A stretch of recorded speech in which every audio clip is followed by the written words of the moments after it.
It's not a bird, it's not a plane, it's Superhero Slate. It's a weekly podcast where we talk about everything that's great, like movies, TV, superheroes.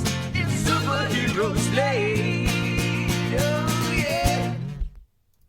Hello everyone and welcome to Superhero Slate, the show where we run down the latest superhero entertainment news. We love TV, movies, and superheroes, so let's talk it all out. My name is Chris. And my name is Mike. And this week, we have trailers for The Mandalorian and Grogu.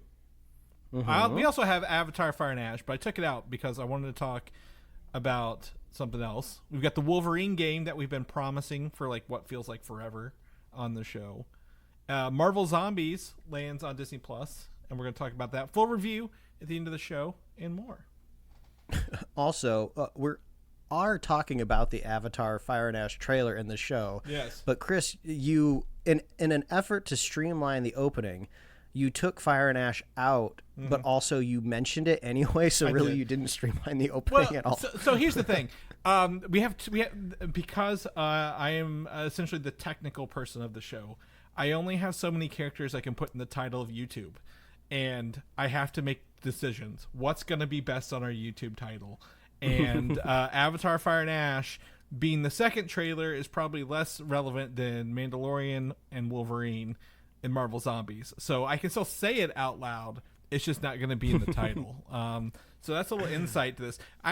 Someone asked me the other day, they were like, how do you guys do the show? Because everyone wants to start a podcast, and I get it. And they're like, how do you guys do it being in different places? I'm like, well, we've been doing it the same way for 10 and a half years, where we both count down 3, 2, 1, and then click record. Then we both say, okay, rolling. Even though we don't have to do that anymore, all our audio syncs up automatically after the fact. But it's still fun to do it because we've been doing it the same way for so long.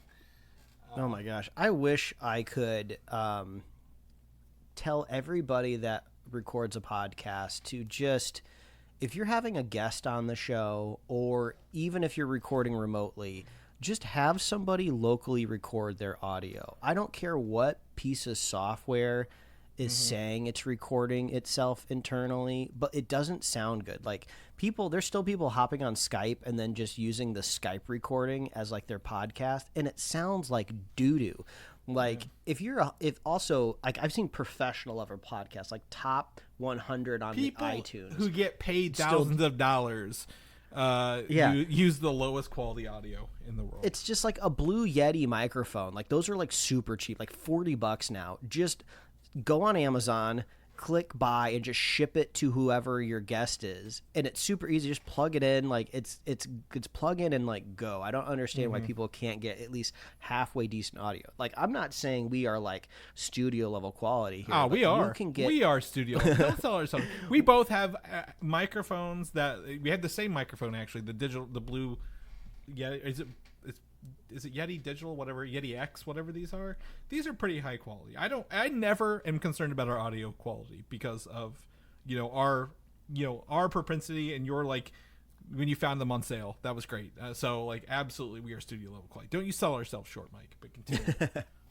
But what I'm saying is, if these two schlubs that you listen to every week can do it, your top 100 podcast can please do it. Yep. Now, if your guest is like some like wartime journalist, like reporting like from the middle of like a war zone, and they're like on speakerphone, like that, I get it, like, or if Context. It's like an A-list celebrity and just like you're even happy to have their presence, like, I get it. But there's some people, it's just like, you had this plan a couple weeks in advance, that you could do better. Yeah, well, if not months in advance, like, right? But like, one of the things we don't use, but I will tell anyone who wants to start a show, Discord is, we talk through Discord every week. We used to use Skype because we didn't know any better, and Discord has come around. But Discord has a bot that they've built called Craig.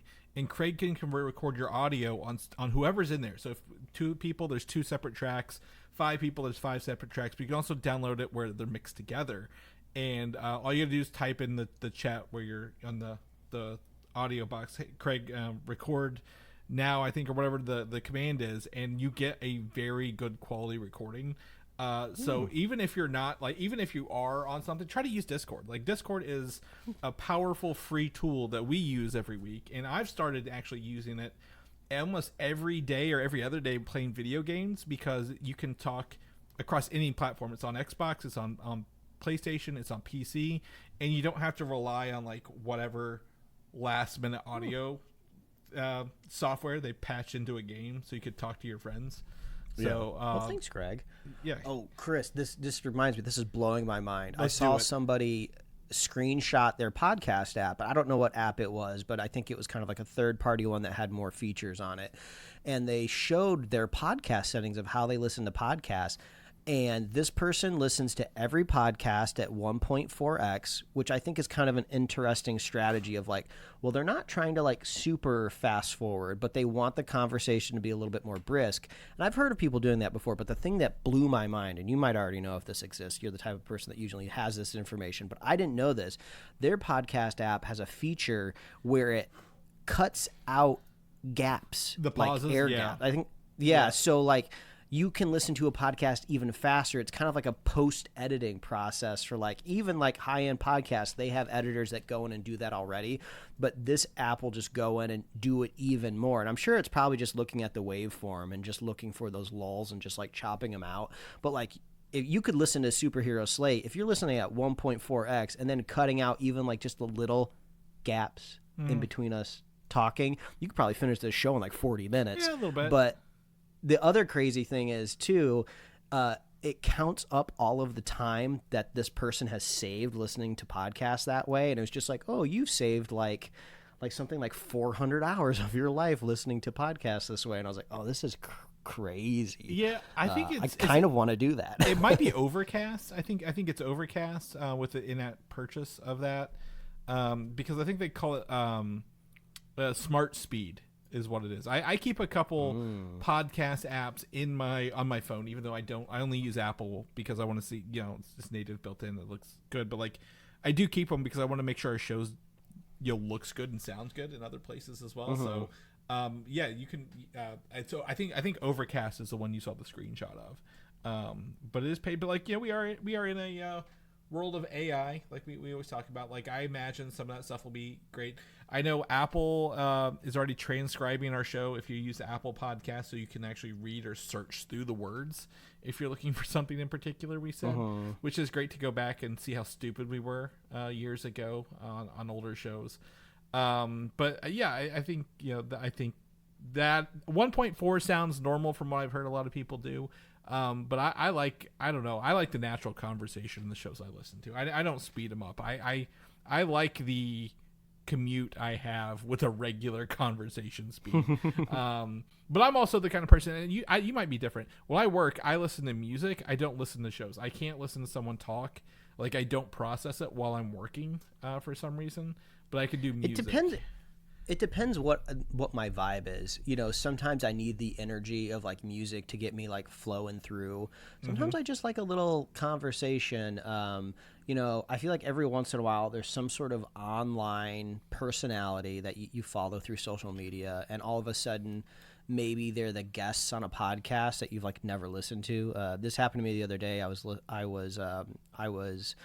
listening to a podcast. I don't even know what the name of it. I don't know who this dude is, but he was interviewing Rhett and Link from Good Mythical Morning. And I was like, I kind of would like to hear their insight. I know they have their own podcast, but I don't have time to go and listen to hundreds of episodes. I just kind of want to hear them being interviewed and get their insight of how they run their business. So it's like, I don't know who this dude is or whatever, but I was excited to listen because I was like, oh yeah, I watch these guys every day on YouTube, but it'd be kind of nice to hear their insights of how they run their business. And that's fun. Like, I do, the shows I listen to, if they're a guest on another show, I'll listen to it because I'm like, oh, this is them in a different environment. I'm not getting the same thing I normally get. It's like, it's like my favorite flavor peach. I'm like a peach cobbler versus peach something else. It's the same flavor, but different places. I'll try them all out because I want to be part of that. But we got some like little apple pies down in the kitchen right now. Oh, yeah. We got some vanilla ice cream in the freezer. I'm eating that as soon as we're done recording. So everybody know that when we sign off, Mike's gonna go eat Ice cream. Ice cream. Damn, that sounds. It's a pretty good day for ice cream. I say we're. It's technically. This is going to lead to our episode. It's fall, y'all, as Mike put on the thumbnail. Oh, yes, I forgot. Thank you for the transition. Yes, you're welcome. And with that, we're going to an orchard on Wednesday. It's my wife's fall break for school, so we're going to go. I took off work to an orchard, but with fall comes the spooky season, if you will. Ooh, and yes. You might want to swap these two topics around because one of them's spooky than the other. But I guess it leads into our first topic. I like the way it is. Never mind. Leave it. Mike, we've been watching the show. I'm not caught up, and Mike's going to be very, very patient with me on this one because I normally watch this on Friday, which is a work from home for my office, which is awesome. However, the past 3 weeks I've had to travel for work on Friday, so I've not got to catch up. But Alien Earth has been on FX on Hulu. And it is wrapped up its first season from Noah Hawley, again Legion, Fargo, other things, and you've caught them all, but I'm still behind. So Mike, we can talk about it, but I'm going to be a little behind. It's going to be up to you, Chris, to remind us next weekend when we record that you have finished, and then we can talk about it in more detail, because since I've wrapped up all 8 episodes, I feel like my mind is gonna flutter on to the next thing, and I'm gonna forget the show existed. Not because I didn't like it, I did like it, but my mind, the English Teacher. Have you seen the English Teacher? It's hilarious. It's also on Hulu, so I'm already on to the next show. I watched the last episode of Alien Earth, and I was like, this show just rocks. You can't tease me. Like right now, I got Great British Bake Off and Taskmaster on Tuesdays and Thursdays. I'm in. I'm locked in scheduled television right now because my wife wants to watch those shows. But Alien Earth has been fun.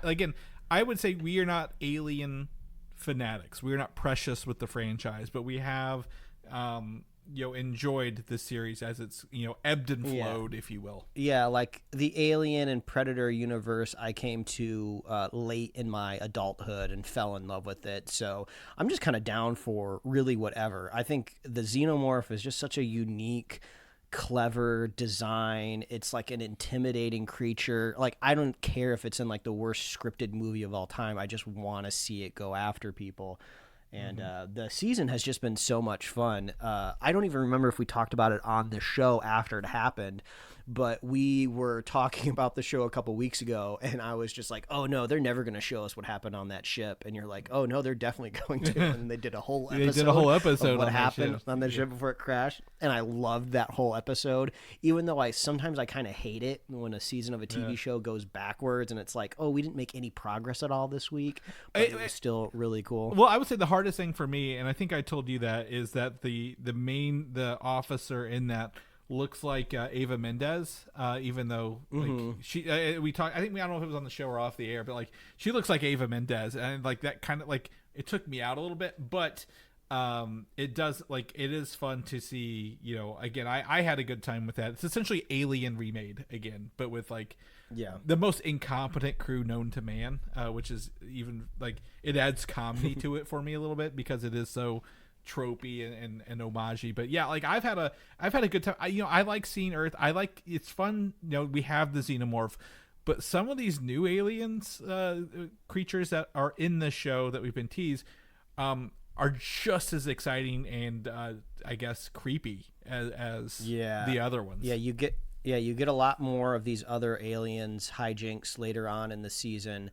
I don't want to spoil anything, but I think this would have been helpful for me going into the final episode of Noah Hawley definitely wants to make more of these. So I wasn't really sure how the last episode was going to wrap up, but it definitely feels like we have a lot more to cover, a lot more to do, which is exciting to me. I want to see more of this world wherever they go and wherever they take it. As far as I know, I don't think it's officially been renewed for season 2.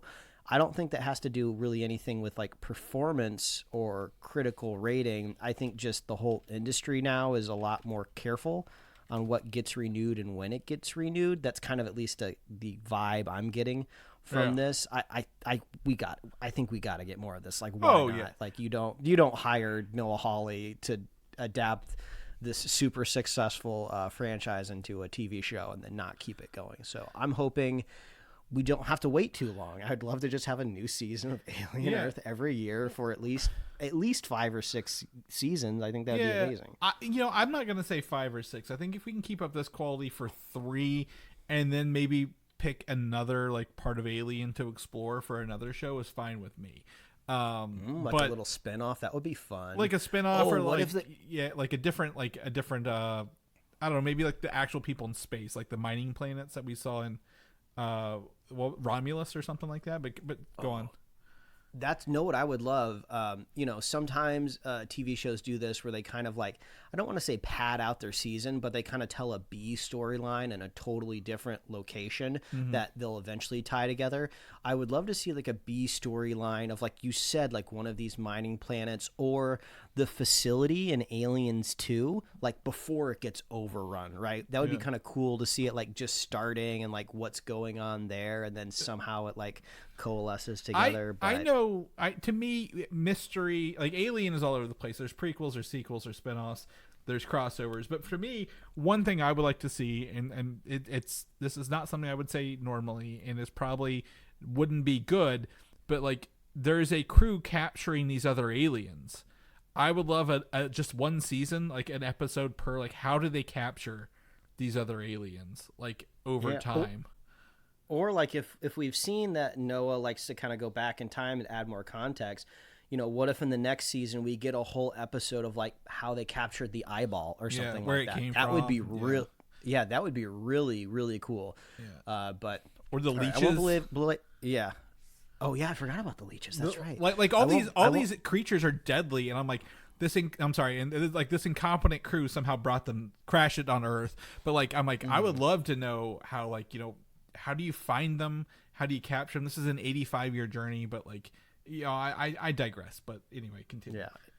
It'd be cool if they like bought one of them. Like maybe they didn't even catch it. They were at some sort of like, maybe they came across like a weird ship and it was like a cloaked creature that sold. I don't know. Yeah. But anyway, there could be a lot going on here. We got a whole Predator Badlands movie coming up later this year. Maybe we'll get a little bit more context with the Wayland Yutani robot, a synth in it. So that's true.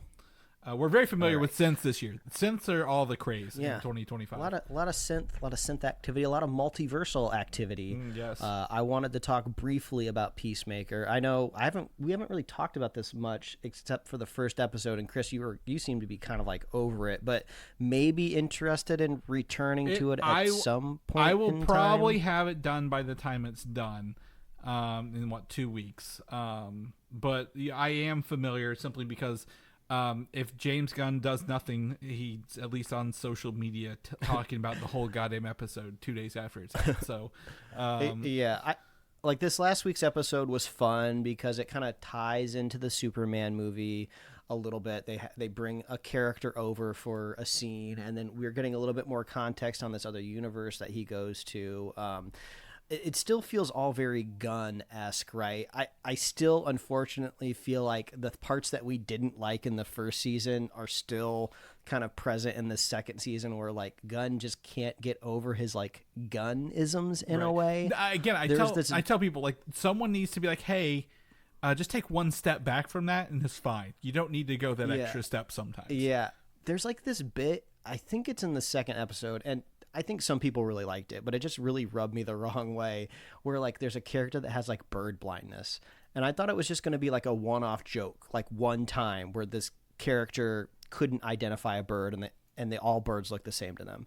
And I was like, okay, this is kind of like a weird joke. I guess like, oh yeah, because like face blindness is a thing. Okay, bird blindness. And I thought it was just gonna be one off, but then it's like a runner now. It's been going into a couple different episodes. I was like, this is not funny. I don't know, maybe it's just my sense of humor, but I was like, this isn't funny to me at all. This is just kind of stupid, and it seems like a weird Gunn sense of humor type of thing. But that being said, the reason I wanted to bring it up actually had nothing to do with any of the storytelling that's going on in the show. It has to do with, I'm sure, the people and the state and the culture and the community within Georgia and Atlanta are fine people. I'd love to come visit one day. I've seen travel shows about like the food scene there. It seems like fun and everything.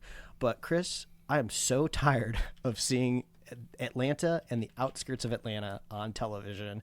The tax credits have been so beneficial there for so long. Every freaking TV show I watch now, I can identify the state of Atlanta and the production radius around that state capital so easily now. It drives me crazy. Like, we rewatched Captain America Brave New World the other day, and like, you can spot the reshoots from a mile away. Like, when Sam Wilson goes to fight Sidewinder in that weird junkyard, that is just like a neighborhood outside of Atlanta. It just drives me crazy. Like, Atlanta cannot double for anything except Atlanta. You can you can throw as much money as you want it, but if you go outside for a second and turn a camera on, I can tell that state like the back of my hand now, and I'm so tired of seeing it. It's driving me crazy. And Peacemaker, like, is it entirely shot in Atlanta, and it's so weird to me, or Georgia, sorry. And it's so weird to me because, like, you go to Argus a lot, and Argus just looks like a building where you go to get your taxes done. And it's so funny when they bring in, like, a character and they have to, like, throw them in, like, a holding pen or a jail or something like that. And it just looks like an office where a copier used to be. And it's driving me absolutely crazy because, like, it doesn't look like Washington, D.C. It doesn't look like a place where there'd be, like, an advanced, like, you know, like how Marvel has like S.H.I.E.L.D. Like, every time you've seen S.H.I.E.L.D., even when it's been like in an ABC television show, they at least do a really good job to make it look some sort of like next level, like CIA, FBI building. There's or something screens. Like that. Yeah, and it's just like, this is driving me insane. I am so happy that Marvel like picked up shop and moved over to London, because I'm going crazy. I don't know if anybody else out there has this problem. Maybe this is a very niche thing where I have too much media literacy and I can just identify it anywhere. And I'm sure people got driven crazy years ago when everything looked like it was filmed in Los Angeles, even if it wasn't supposed to take place there. But man, I'm so tired of seeing it. I don't know if this is maybe like the Walking Dead effect, where like I watched enough Walking Dead and now I know every single nook and cranny and foliage of the state. But that's my rant. I'm going to get off my soapbox. I just want to see things shot in different states so badly. Well, let's take them back to the volume. I say we can at least make it look like anywhere if they want the volume. Because yes, that's true. No, but the only the only thing that's crossed my radar on Peacemaker is that they added Peacemaker to Fortnite recently, and they've had to pull an emote. What is it? After the newest episode, there's this dance he does with his arms. That happens to represent where Earth he might be on. Yes, I saw that too, and I honestly think, unless this is some like 4D choreography and like they really thought about it, I would be surprised. I think this is just coincidental because the moves just seem similar to the static moves that they had in the first season. It's not, because there is a Donald Duck anti-Nazi dance from the 40s that won an Oscar or an Academy Award. That's the same move. Literally side by side with that. We're tiptoeing around it, and we're not gonna say anything. But really, James Gunn puts everything out on fucking internet. Like, I can't avoid this stuff. Like, even by trying to avoid it, even if you block it. But if I find that side by side thing, it's enough to where Epic is like, we have to look into this because like it's too close to be, ignored, kind of thing. So I'm interested to see what comes out, because this is, we're in the last 3 episodes. This was 6 or 7, 8, and James Gunn himself is like, I haven't shown 6, 7, 8 to anybody, like only the people who worked on the episodes.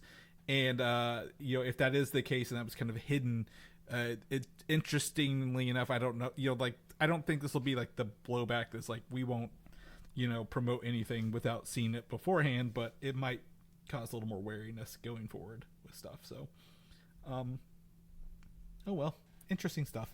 We'll come back. Like I said, I'll be done when it's done. So we've got 2 more weeks, and I'll be able to catch up with you by that point. But what's the DCU without connected stories? And I'm sure, we have Creature Commandos. We've got, what's his name, Rick Flag Sr. playing double duty in the animated show and Peacemaker, right? You seen him in the show, Rick Flag Sr. Mm-hmm. Frank Grillo. From the Marvel days, doesn't look as old as he is. He's like 60 something. He looks younger every time I see him. So love that. But speaking of Creature Commandos, James Gunn has gone out and said G.I. Robot will make a live appearance at some point, but most likely probably not Peacemaker season 2 at this point. If people remember, GI Robot was essentially a robot who was created in World War II to essentially just kill Nazis. He had his backstory episode was probably one of my favorites of that show, because like he's just so narrow focused, and like robots are like so literal. It's kind of funny with what he does. And then he blows up, but then at the end you find out he's got like a big, bulky, like new, I guess, tank body, I guess, if you will. Oh yeah, that's right. I think they do put him in something like that. Yeah, and I know that's Argus, who's like, you know, kind of been playing a little bit of a bigger role in Superman and Peacemaker. So, you know, that's why he could make an appearance, I guess. Or, you know, if he likes to shoot Nazis, that might be relevant at some point in a show right now.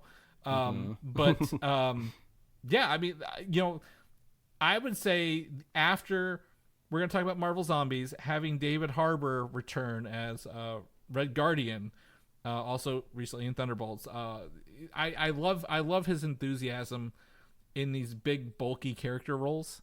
And he obviously played Eric Frankenstein in Creature Commandos, right? I would love to see him as a live action person before GI Robot, but you know, you tell me, Mike. We love a big bulky person. If we could just get Carl Urban to voice or play like some sort of big bulky character, I guess he was kind of big and bulky in Thor, but even bigger and even bulkier. We'll love him even more. Dread, we can get him to come back as Dread. Bigger. We want him. We want bigger, even How bigger big can Dread. we get this man? Even bigger Dread. Carl Urban. I'm really surprised they haven't tapped him into something DC, because he did so many B movies. In the early 2000s, like he put in the work. He's got to wrap up The Boys first, and then he'll. I think it's done. I think the filming's done on that. Unless he's making some cameos in Gen V, which season 2 happens to be on right now. I forgot. I need to go watch that. They did not do a good job promoting season 2 popping back on. I feel like that's just Amazon Prime in general. Well, Carl Urban's got Johnny Cage coming up. That's right. Yeah, he'll do that. But I think I think Prime does a good job sometimes, but not like. You remember like when the first season of Lord of the Rings came out, and then like the first season of Gen V and the Boys, it was on all the boxes. Like they taped every Amazon box. Yeah, with stuff. you're right. So like I'm like, once it gets to season 2, they're like, yeah, whatever, we don't care anymore. What's our next new thing? Invincible. They do Invincible promotions pretty heavy when that show's around. But yeah. But anyway, Creature Commandos. You know, GI Robot. I think it was he voiced by his brother? I think it wasn't it Alan Tudyk? No. Dr. Phosphorus was Alan Tudyk. I think GI Robot is Sean Gunn. Oh, maybe it is his brother. I mean, honestly, wouldn't be surprised. Right? Yeah. It was Sean Gunn. So I think, you know, being a character that would have to be CGI'd, he's very apt to come and play that in real life. And I'm just trying to think, what movies would he be in? I don't know. Nothing next year.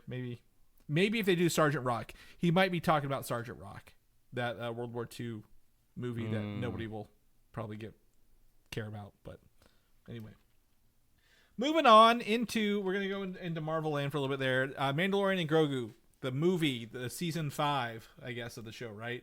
Because it went through 4 seasons. Am I counting that right? Or is it season 4? I thought it was 3 seasons. I don't remember. That's how long it's been. We've had a long time with the Mandalorian. But they have given us our first official trailer for the Mandalorian and Grogu movie, coming out May 22nd of 2026, so next year. This is our first, I guess, this is the end of an era for our Star Wars Disney Plus shows. So I don't think they're going to make any more Mandalorian series after this show's out. He may make cameos, but I think he's done with his own show. When I was watching this trailer, I was also going like, oh yeah, is this wrapping it up? But isn't Filoni doing like a Rebels like live action movie after this? They've not, it's in the works. That's like one that's like maybe in the gray area. After we see his Ahsoka season 2, we might get like an actual culmination of everything. But yeah, because that's kind of what I thought. But like, that's not got a date. It's not got a green. Like, I don't think that's green lit yet until his show comes out. Yeah. But you were mentioning how long it had been since we'd watched anything with Mando, and you're totally right, because the biggest pull from this trailer to me was just hearing the music again. I forgot how much I loved the score from The Mandalorian, because I was scorned by the last season. You see what I did there? No, but I mean, I heard. Everybody loves Pedro. Everybody loves Baby Yoda. So that's going to get people's butts and seats to see this movie.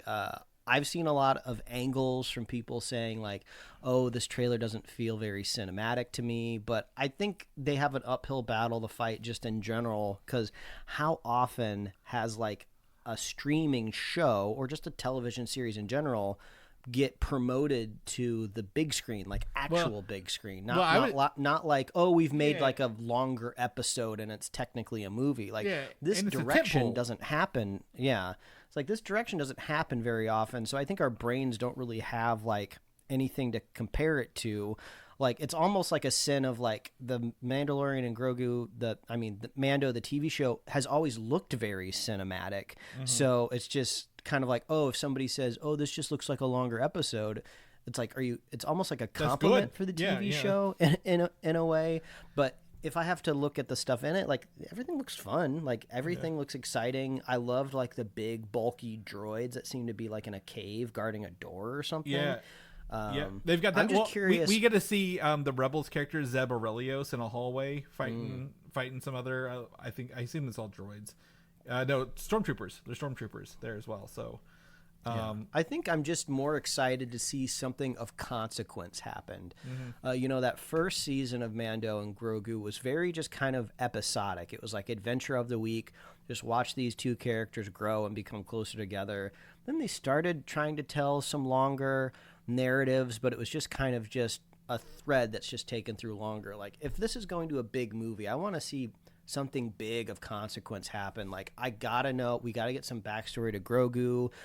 Like if they've been kind of leaning into like this sciencey cloney stuff of like they're trying to take something out of Grogu to do something with it. Like give me those answers finally. Make it a reason to have this big cinematic experience. I think maybe a little bit, but at the same time I think it needs to stand on its own and it needs to be done. Like when it's done, I don't want it to be like, hey, there's more coming. Like we need, like Star Wars tends to be like, oh, just wait for the next one.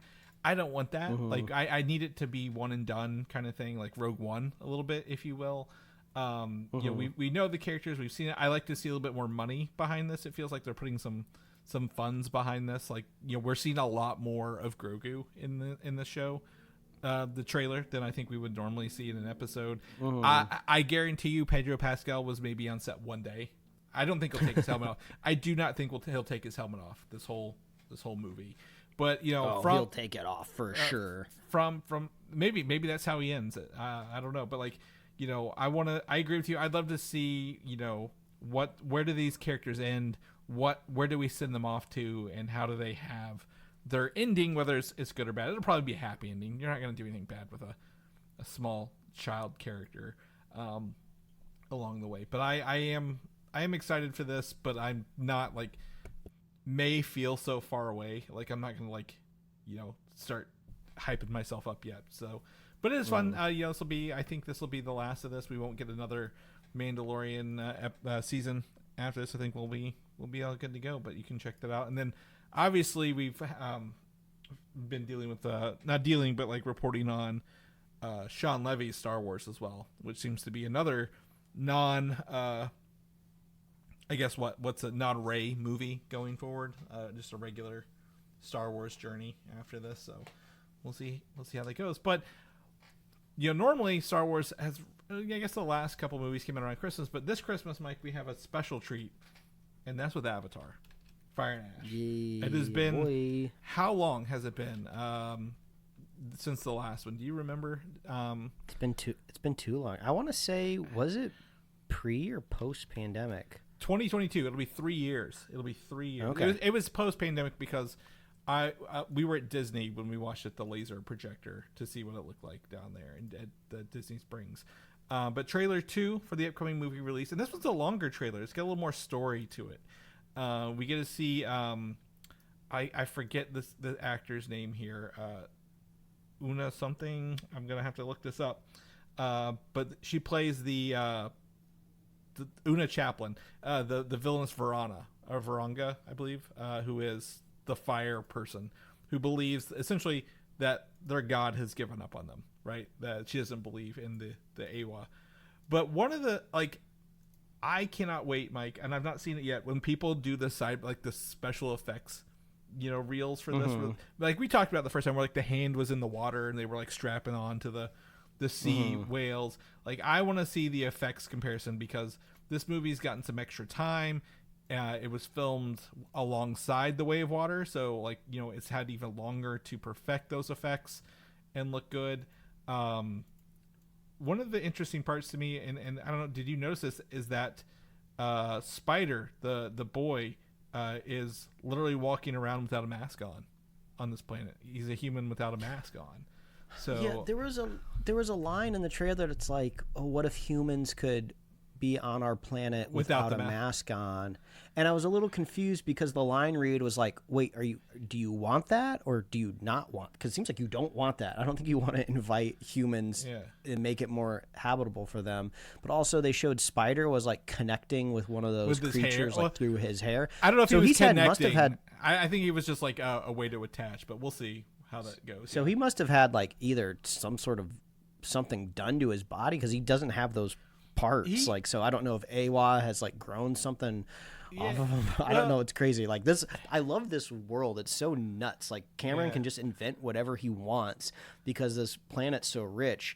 And this is like, I feel like the first time in like science fiction history where we've got to sit with a planet and actually discover it and treat it like a real planet, right?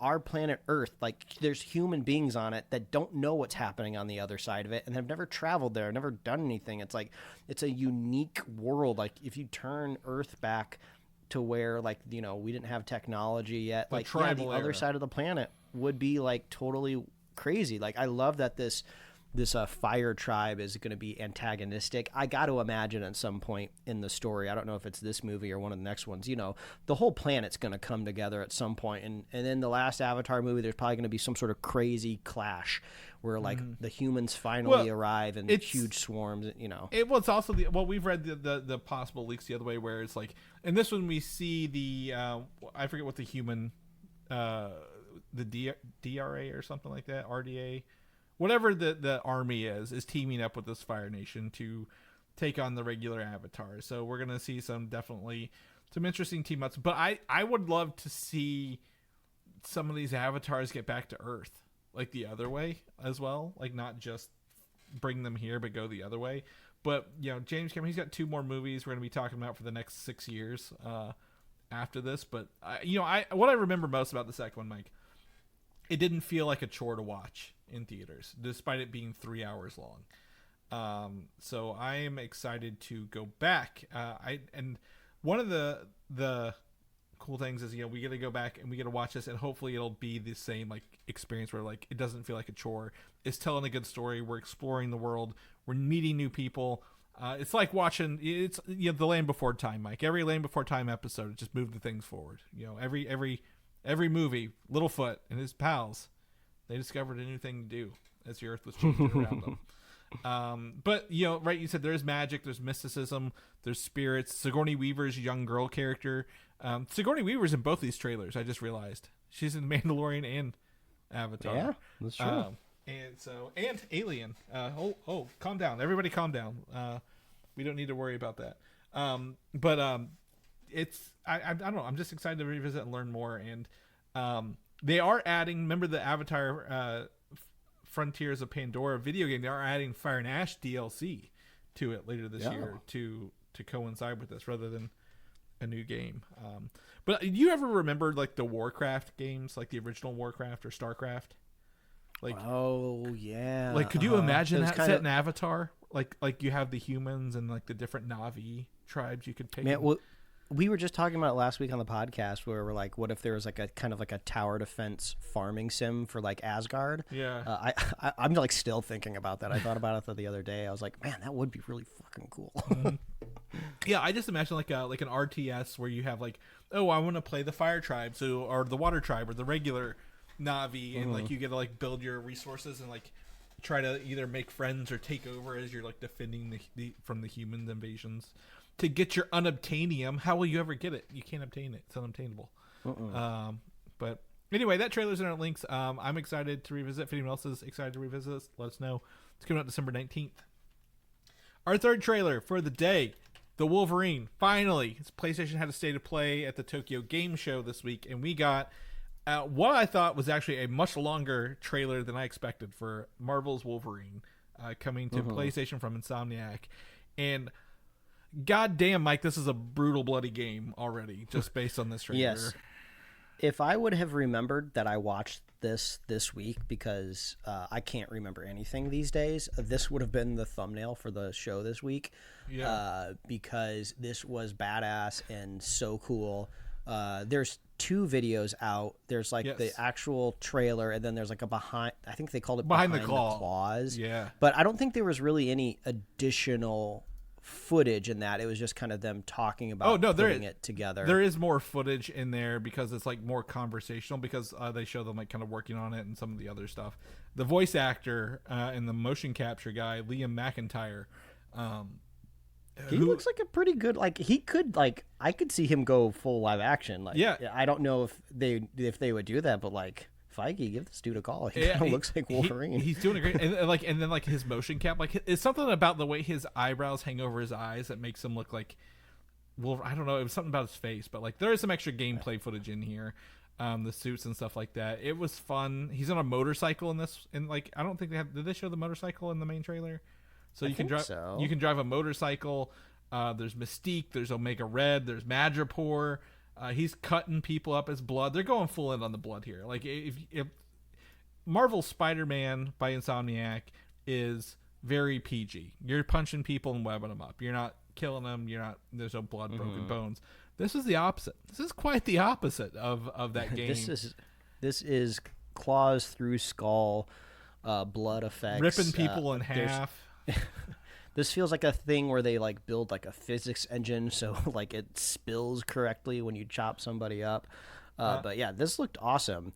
We didn't really see a lot of kind of the more unique elements, I would say, that was in those leaks, like following like a scent trail, or I don't think there was really any like scaling of climbing building with claws or anything like that. But it was just like action packed.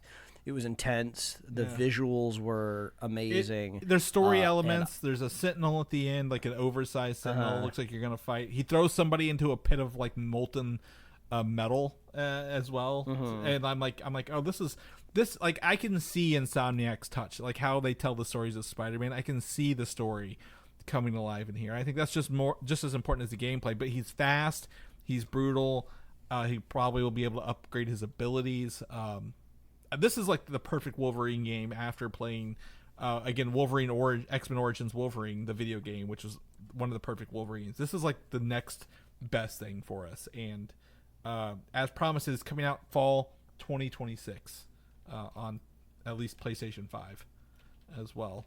And this like jumped right up my list for next year. Like this is now my most look forward to video game for next year, Mike. By a long shot. Like I mentioned, I don't play video games that much anymore. Even before I had a kid, I was only playing maybe like 2 a year. So I can really easily like look forward into the future and like plan like, oh, what games are actually going to make it into my PlayStation. And it's going to be Ghosts of Yote next week. Out. Yeah. And it'll be out soon. I think it's October 4th is when it drops. And then a year later I'll play Wolverine, and maybe something will drop in between those two that I'll play. But yeah, that's basically what's coming for my console. Well, Marvel's Cosmic Invasion, that 16-bit side scroller game that's coming out, that might hit your thing. There was like a Lego game that was announced. Was it Jurassic Park Lego, or am I thinking of something else? Oh, there was some sort of Lego game that popped off in our group chat. I swear we talked about it. What was it? I don't think it was Marvel. No, because there's no this Marvel. Seemed like. Was it like Lego? I don't think it would have been DC. It's some other property that I was surprised got Lego-fied. I'm trying to think of what it If it's not Jurassic Park, it should be Jurassic Park because that sounds really fun. Yeah. Yeah, boy, I'm going back through our group chat here, and I'm seeing just a bunch of random stuff going on. That's how the group chat usually goes. Yeah, Taco Bell. Yeah, let me know, people out there. Is there anything coming out between now and this time next year on my PlayStation that I have to play? I still am gonna say it's gonna be a Marvel's Cosmic Invasion, the side scroller beat 'em up from the people who made Turtles and the new Turtle game. All right. But I don't see anything in there either. But it's good time for that chat. Check out the trailer. Both links to both things are in our show notes. So if you hit up superheroslate.com, or it should be in your podcast notes, you can click on the link and check it out. Moving through, Spider-Man Beyond the Spider-Verse has been moved up to June 18th, which is just a week earlier, but that's good news. That's the opposite of a delay, so we'll take it. Seems they feel confident in this movie hitting 2 more years from now out there. So I still think that's too late. That's too big of a time gap, Mike. I don't like it. What do you think?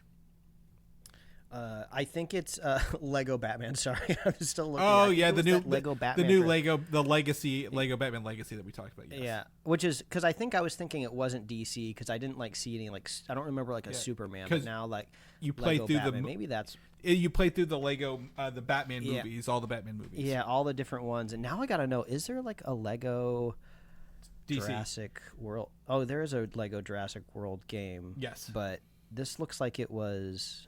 When was this made? This kind of seems more like a movie tie-in game and not we're building a whole universe around Lego in the Jurassic Park universe. Either way, maybe Lego Batman is in my future. That's the only one I can think of. That'd be good. That seems right up your alley. I'm trying to see when did Lego Jurassic World came out, and I think it covered the first 3 movies and then the fourth, and then Jurassic World. That's definitely a game I could probably get for $4 on sale somewhere. Yeah, probably less than. They do those Lego, you wait for Black Friday online digital things will be 99 cents. You'll be able to swing most of these. The only thing I would love a Lego Spider-Man game, like a Spider-Verse Lego game. Yeah. Fantastic. Yeah, it sounds like we got time because the only thing that's ever happening with the Spider-Verse movie is it getting delayed or moving dates. It moves up, it moves down, it moves left, it moves right. So they probably got time to develop a whole video game before this comes out. Well, again, I think Insomniac doing a Venom game would be perfect. The multiplayer Spider-Man 2 portion was supposed to be part of the Spider-Verse with Spider-Man 2099 and everybody else that they canceled with that leak that came out of Insomniac, so that sucks. But anyways, Spider-Verse moving up a week, so that's about it. We're going to stay in the vein of Spider-Man with Brand New Day. The rumor this week is that the villain will be a female shapeshifter, and obviously Sadie Sink has been rumored to be everyone from a new multiverse Mary Jane Watson all the way to Jean Grey. Now they're maybe she's a lady chameleon, which I think we talked about last year even as being one of the rumored people, and we've come back around to that, which is really weird. Tom Holland got a concussion this week as well, or last week filming. He couldn't do his scenes for a week. I saw that, and there was I think there was a rumor floating around that he might have broken something, but it seems like that wasn't substantiated. No. And I guess he's fine, but I mean. Maybe we take from that they are doing stuff with him. Yeah. They are throwing him around. He's doing his stunts. To do. Yeah. Hopefully he stays alive to finish the movie. I think he'll be fine. I think it's just one of those precautions with everything. Mm-hmm. But the other people, other than the villain being a female shapeshifter, the main villain, the main fighting villains will be going on between Spider-Man, Punisher, and a Savage Hulk. Which, boy, I'd love to see that. The only character who didn't get any screen time in Marvel Zombies that should have is the Punisher, Mike. I hate to say it, but God, I would have loved to see some Punisher in Marvel Zombies. Well, they had to make sure that they could put Blade in there, the character that never found its way. I would rather have him as Moon Knight than Oscar Isaac's Moon Knight, because this one actually has some pretty good skills. The other one, I don't know what he would do other than scream and run around. So yeah, that's true. But there was some new set footage from the Spider-Man production where that tank is getting like thrown, or like maybe there's like this big fake brick wall that has like a giant hole in it, and it's like, well, Spidey's not like throwing stuff through walls. So like, I think this is like, I think the Hulk might be making an appearance in this tank scene at some point in time. I'm interested to see. I think the Savage Hulk is overdue for reappearing. I think we've had Smart Hulk, Friendly Hulk since Endgame, and it's time for a reinvention of him, right? I mean, maybe that's how you manipulate Bruce Banner as the Hulk. You know, he's so like focused as the Hulk. You know, the last time we saw him was in She-Hulk. And he has, I don't know if this has just been intentional or just by the sake of just wanting him to be more interactive in scenes with other like live action characters. He's like shrunk down in size too. But I think that could be a narrative thing of just like, he's starting to integrate more with his human self. Like he's coming back, kind of shrink down a little bit. Yeah. So I think maybe the only way you get him out of his like zen is somebody that can shapeshift and really get in his head and mess with him. Age of Ultron again, huh? With Wanda getting in his head. But like that Savage Hulk was fine, but I want to see like a totally uncontrollable Rampage Hulk where Spider-Man's only goal is to stop him or save people. Literally, if I just get people out of the way. But also like the Punisher's there, and he's like, I've got some ammunition that could probably stall him for a minute. Would be interesting. But I'm excited to see some footage of this. It is filming. I'm gonna guess maybe something around the end of the year, or Super Bowl trailer for that. Now football's on. I get a countdown to the Super Bowl, and that's one of my favorite times of year. Is when football ends. Time. Yes, right. Moving on, Doctor Strange. Not Doctor Strange. This is just a Marvel rumor, but I'm gonna put it under Doctor Strange because Marvel and Sam Raimi are talking about his next MCU movie. But reports are it might not be Doctor Strange 3. He may be able to do something else outside of Doctor Strange. Rumor is maybe putting him in charge of Blade or the Midnight Suns. Ooh, that would be interesting. I mean, I feel like he's a great director. I loved his visual style and kind of like the breadth that it brought to Marvel, but he doesn't quite seem like the pull where you like put him on like a long-term franchise, right? Yeah.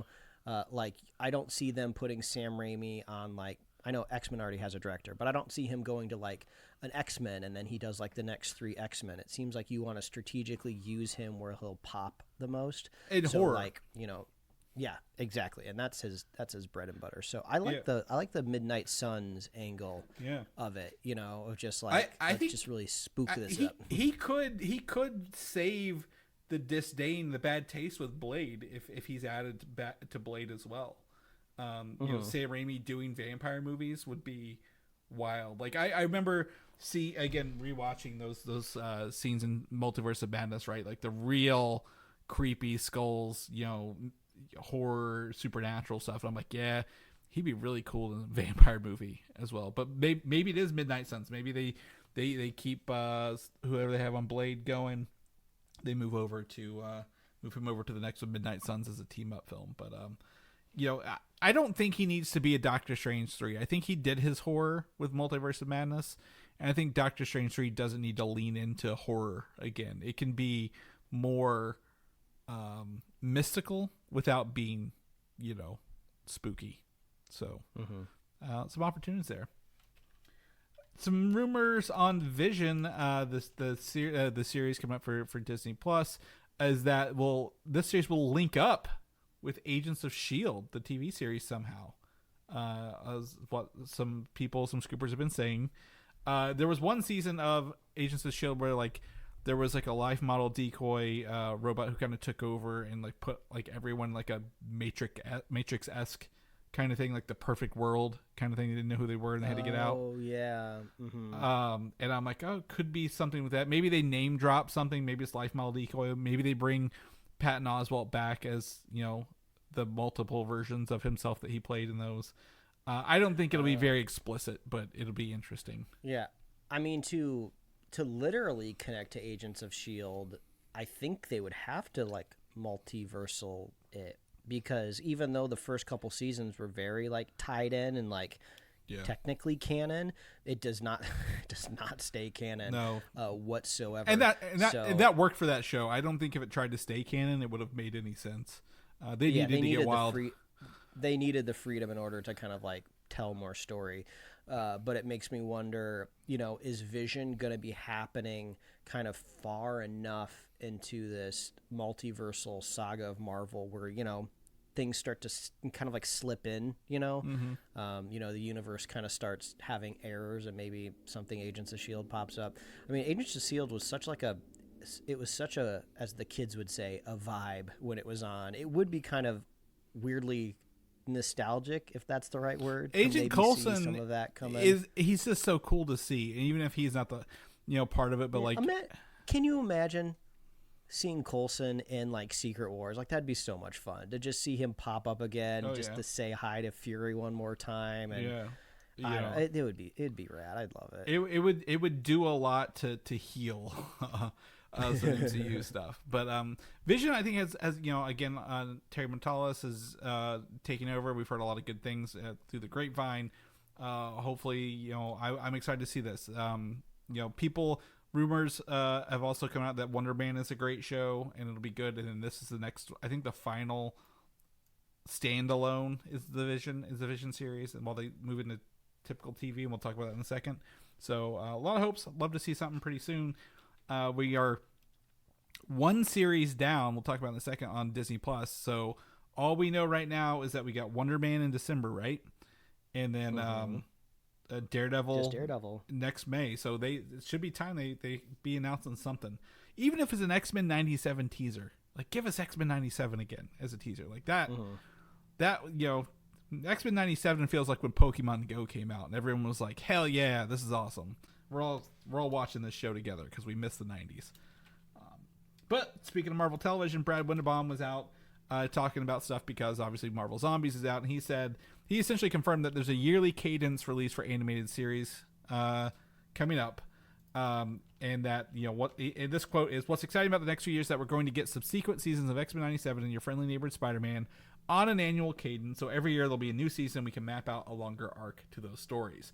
So it sounds like after they get over the hump of like, oh, will this season work or not, they can make a bunch of like 2 and 3, maybe even 4 at the same time if they need to, and get those out here. It's a little bit of a bummer to hear that, only from the point of view of I was hoping you would say something about Spider-Man 98. Yeah. Like we want that to come back so bad. If they really wanted to, they could just fold it into X-Men 97. There's no reason they can't. We already saw it in kind of like the original shows that they would do that. So maybe they could tell more of those like Peter Parker stories and have like some crossovers. But I want more of it so bad because they did such a good job with X-Men. So, but I can't see that happening if there's another Spider-Man show already on a yearly cadence. But I mean, as I say that, like it's Spider-Man, like I feel like there's always like at least like 1,000 Spider-Man TV shows on the air anyway, depending on what age group you want to, market it to. But, there's also, I don't know if you know, Spider-Man 94/98 comic books just started coming out this year. And I think they might be using that as like a pulse for like maybe like, hey, if these are selling, like we understand there's an online discourse for the show, but like also we're going to do this, see how this works out. And maybe that gives us something to tap into. Because I don't know. I like the idea. I agree with you. I would want to know where they're going to go because like X-Men has had so many arcs over the years. Spider-Man up through the animated show, like they about burned out with the Clone Saga. Even I'm like, what's after the Clone Saga for Spider-Man still in the past few years? Do we want to go through one more day? You do kind of bring up a good point. Since the original Spider-Man 90s series was just about one singular character, right? And it ran for a decent number of seasons. They did kind of mine a lot of story and a lot of the comic book arcs. So if they did bring them back, they wouldn't have a ton really to do unless they could address new stuff. Like it'd be kind of cool to see them do like Superior Spider-Man or something, right? In that story. Yeah, like I think there are a couple things, but I'd want to make sure they had a good grasp on what they're going to do before they come in and do it, because like there are some Spider-Man stuff that sucks between now. Maybe this is what they do. Maybe the game plan is only to do like 3 seasons of X-Men 97, right? And then maybe the same for Your Friendly Neighborhood Spider-Man. And then once those run their course, they're like, all right, let's get Spider-Man 98 out there and running, and keep the train going. Yeah, well, exactly. Like maybe they get these 2-3 done, and they're already starting pre-production on Spider-Man 98, and we just don't know it yet, right? Mm-hmm. Because they don't want to jinx it, but like maybe they're like, oh, we know that we're gonna do 3 seasons of Spider-Man 98. We're just gonna go ahead and knock all 3 out at once, because I just want to see the modernized opening so bad. I love the modernized opening of 97. It's like the HD like 4K version of it. Like I want to see that for Spider-Man so bad. And what was it? It's Joe Perry of Aerosmith performing the song as well. Like that would be fantastic to have an updated version. Mm-hmm. That song just hits so well because it's been around for so long. Mm-hmm. All right, moving on to our last topic here. We're going to talk quickly because there's only 4 episodes about Marvel Zombies that are now on Disney Plus. All 4 dropped on Friday, September 24th, right? Thursday, Friday, whatever that was. Maybe even Wednesday. I don't know what day it is. Yeah, I don't even want to mess around with no spoilers. Right, like, it's going to be full spoilers. Yeah, like I just want people to know it's out. And for a little bit of context for those who are listening but aren't watching the show, or because you're sadistic like that and you do what you want, this is a spin-off of the What If episode, Marvel Zombies, and essentially does carry on some of those points from that, and even characters from that first episode. It was pretty standalone though. I felt like I didn't need to go back and rewatch. Yeah. You pick up with some of the characters, but it's like in the third. I feel like it's in like the third episode where it even really matters, and they kind of do like a recap. Not even a recap. That recap in the beginning of episode 3, we never actually saw that stuff, right? No, in the Marvel Zombies. No, it's essentially just kind of caught it. No, that was all brand new. But like Spider-Man and Scott Lang and Ahead, they essentially survived and got out of there. I would say the only thing, to me, I was like, oh, they got like a lot of the main Avengers aren't in here because they killed them in the first one, right? I'm like, oh, they chopped Captain America in half. Hey, he's dead. He's not gonna make it in here. Oh, guess fucking what? Half of a Captain America is in this episode fighting Red Guardian, which ended in one of the goriest scenes ever when he splatted zombie Captain America with a back slam.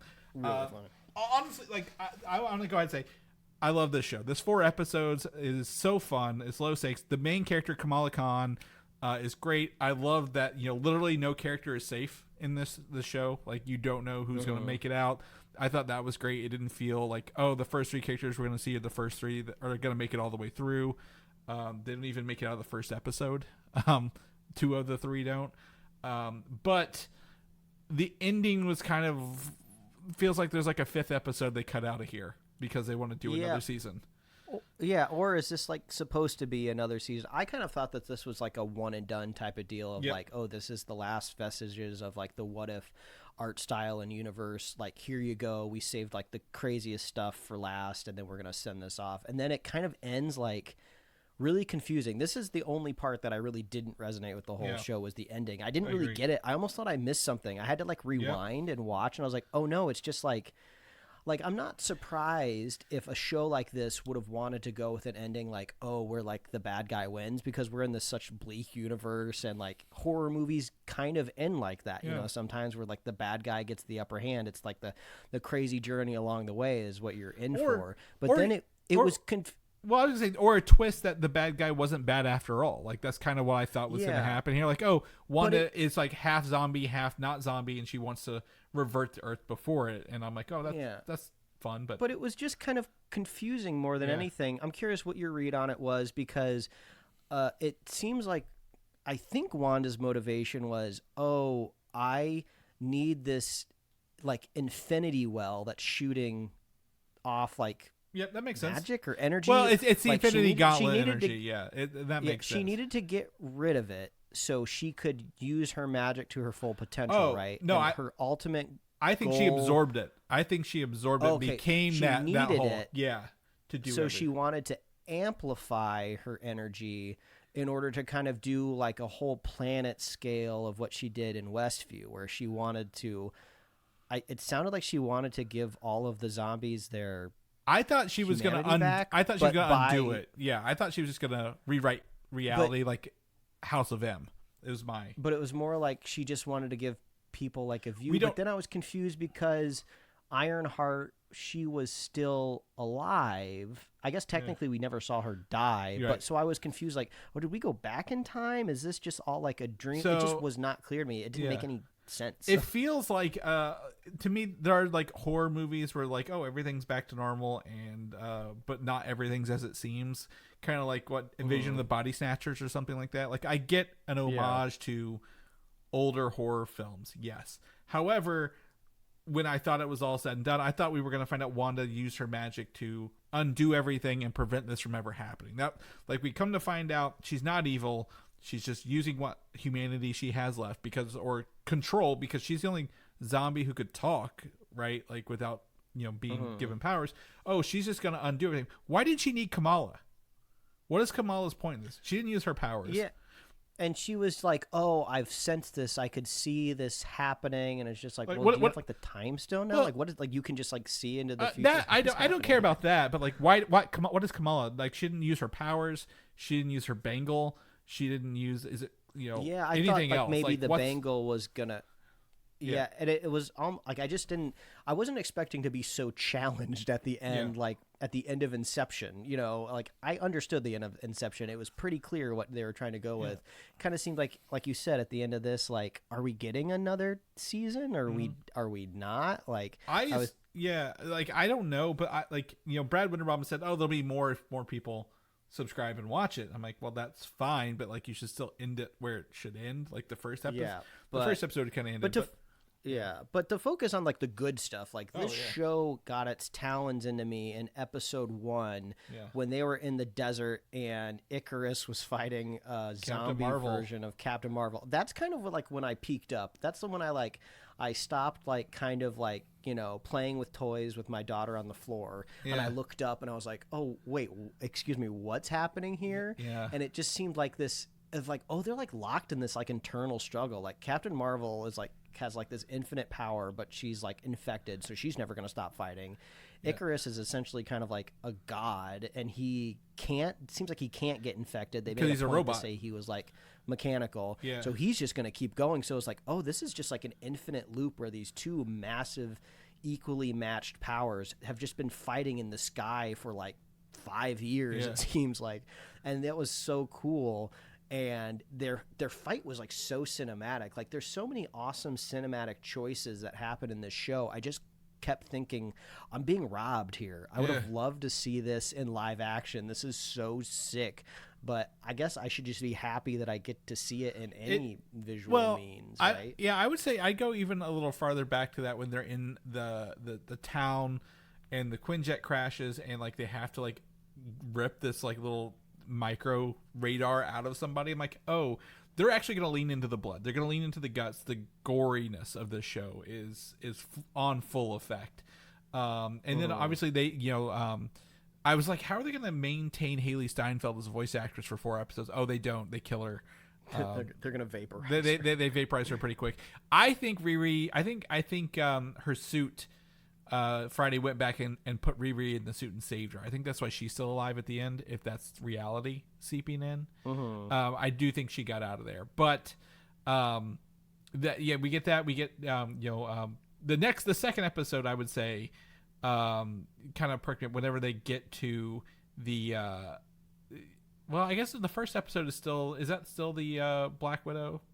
Is that episode the first episode God, yeah, I'm trying to think. Because the second episode started with Shang-Chi, and that intro was awesome. And then they meet up to go on the raft, right? Is the raft? The raft 2. The raft is episode 2, yeah. Yeah, and then 3 is Asgard, and 4 is the big battle. The final. Yeah, so I like that the Widows had controlled the zombies with the same stuff that they'd been using to control people. That was fun to see. Melina there. The scenes in that were pretty. I like Kamala using her power against zombies to like just decapitate them as well. Like, yeah, I was waiting for that, and that happened in the final battle where she finally made like a really big like blade. It was exciting to see her again because just like in the ill-fated, infamous Avengers video game, the story though was great, and she was the center of it and drove it. Like, she's just a really good character because she has that just enthusiasm, that energy, that just the right amount of naivete to just really like push a story forward, and she's always like the heart of it. So it was fun following her along in this universe, and it made sense that she would be the one that would like want to push back against this apocalypse and like go, you know, to the extremes to try to save everything, because like everyone else was like deservedly jaded. But she was like, nah, let's try to save the world. There's that second. I messaged Mike during the start of the second episode where San Diego is like being overtaken by zombies, but like the PIM factory has blown up, so random people are being turned into giant zombies, and the whole town's going around, and then he has to fight. He uses his fighting skills, essentially the beginning of Shang-Chi, if you will, using his fighting skills. His dad comes in.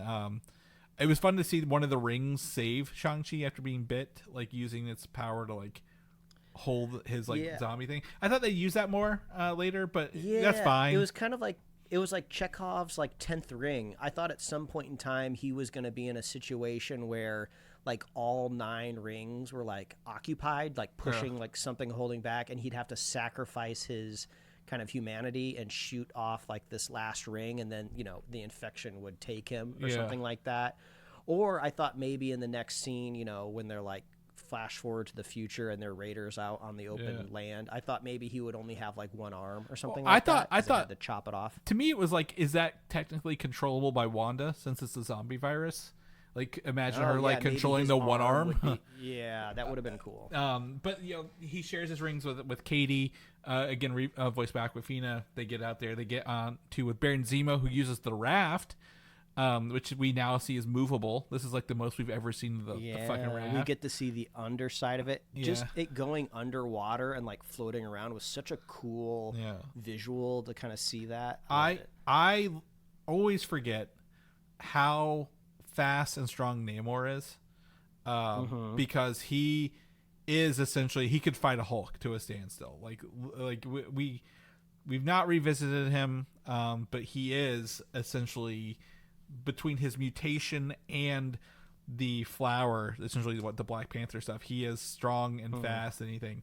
So it was fun to see him. He's terrifying underwater, by the way.